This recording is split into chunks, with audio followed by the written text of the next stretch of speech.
सिटीजेन्स human rights clinic Baleshwar शाखा तरफ सड़क सुरक्षा जीवन रक्षा अभियान कार्यक्रम अनुष्ठित। सिटीजेन ह्यूमन राइट्स क्लिनिक ओडिशार बालेश्वर शाखा तरफ विश्व मानवाधिकार दिवस उपलक्षे बालेश्वर पुलिस लाइन छक ठारे शाखार मुख्य आईनजीवी प्रताप केशरी दास आवाहकत्व एक सड़क सुरक्षा जीवन रक्षा सचेतनता कार्यक्रम अनुष्ठित हो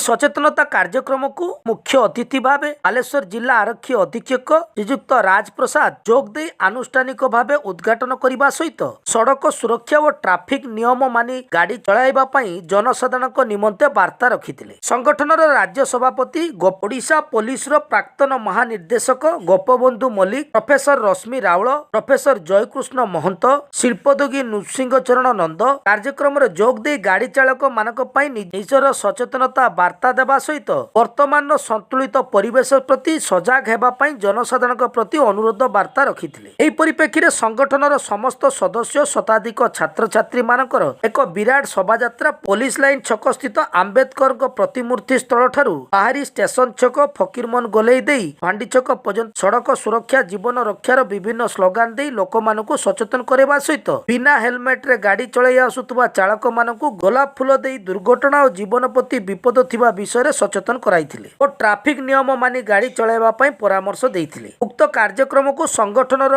यूथ विंग सेक्रेटरी विश्वकेशन बेहरा, राज्य संख्यालघु संप्रदायर सेक्रेटरी शेख मुख्तार उद्दीन, उपदेष्टा साधुचरण मल्लिक, प्रोफेसर प्रफुल्ल कुमार सेठी, शंभु मल्लिक, प्रमोद कुमार पटायत, इंजीनियर विजय कुमार सेठी, आजीवन सदस्य शिल्पोद्योगी मौसुम कुमार सिंह, बिरंची नारायण राउत, जोगेंद्रनाथ घड़ाई, जगबंधु मल्लिक, खगेन भारती, भास्कर मल्लिक, भवतोष बेहरा, श्यामसुंदर जेना, परशुराम राउत और अन्य समस्त उपस्थित कर्मकर्ता मानक प्रत्येक तत्वावधान उक्त सचेतनता कार्यक्रम शांति श्रृंखलार सह अनुष्ठित हो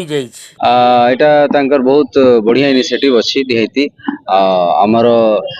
ट्रैफिक रूल्स को जे माने एडवर्टेंटली इनएडवर्टेंटली वायलेट करूछंती से क्षति तांकर निजे ऊपर होउछि, चाहे लीगल प्रोसीजर्स हो, चाहे लॉस ऑफ लाइफ और किंबा प्रॉपर्टी हो। तो यही अवेयरनेस टा मु एक्सपेक्ट करूछि कि समस्तनकर एटा माने समस्तन कर अवेयरनेस बढ़िया होबे कि से माने best to best practices with respect to road safety adopt करिवे आउ जति लॉस ऑफ लाइफ प्रॉपर्टी होछि because of road accidents fatalities होछि से सब गुड़ा हमार परवर्ती दिन रे और कम से कम विथ दी पुलिस इनफोर्समेंट एटा कमिबे। मु एडवोकेट प्रताप केशरी दास मु जो citizen of human rights clinic Odisha रो बालेश्वर शाखार मुख्य अछि एवं citizens of human rights clinic Odisha रो ऑल इंडिया लीगल एडवाइजर अच्छी। तेणु बर्तमान प्रतिवर्ष भली आम यही भाया कार्यक्रम हाथ को नौ। गत वर्ष डिसेम्बर 10 आम विश्व मानवाधिकार दिवस उपलक्षे डिसेम्बर 10 आम पालन करूँ, किंतु ए वर्ष आम निर्देश मुताबिक आम जो मीटिंगटा भुवनेश्वर होता। तेणु भुवनेश्वर 10 तारीख आम भुवनेश्वर जाइलु, ता परिवर्तन 13 तारीख आम विश्व मानवाधिकार दिवस उपलक्षे आज आम आयोजन कर। नियम हूँ सड़क सुरक्षा जीवन रक्षा, निजे बंचतु ट्रैफिक नियम मानतु, ये हूँ आमर स्लोगान। आमर आम सब सचेतन करुचु जमी आमर बालेश्वर जिले में किमिति आमर एक्सीडेंट हम ना, एक्सीडेंट लोक मरबे ना, ट्रैफिक नियम ठीक चलो से लोक सचेतन करुचु। यह हूँ आमर प्रमुख लक्ष्य। विश्वकेशन बेहरा, युव साधारण संपादक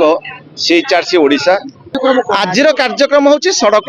सचेतनता कार्यक्रम। जो मैंने हेलमेट पिंधि ना आम हेलमेट पिंधा कहबू एवं जो मैंने सीट बेल्ट लगे ना सीट बेल्ट केमती व्यवहार करूँ। जो मैंने आपंकर 3 जन 4 जन गाड़ी में बसुँच एवं निशाशक्त अवस्था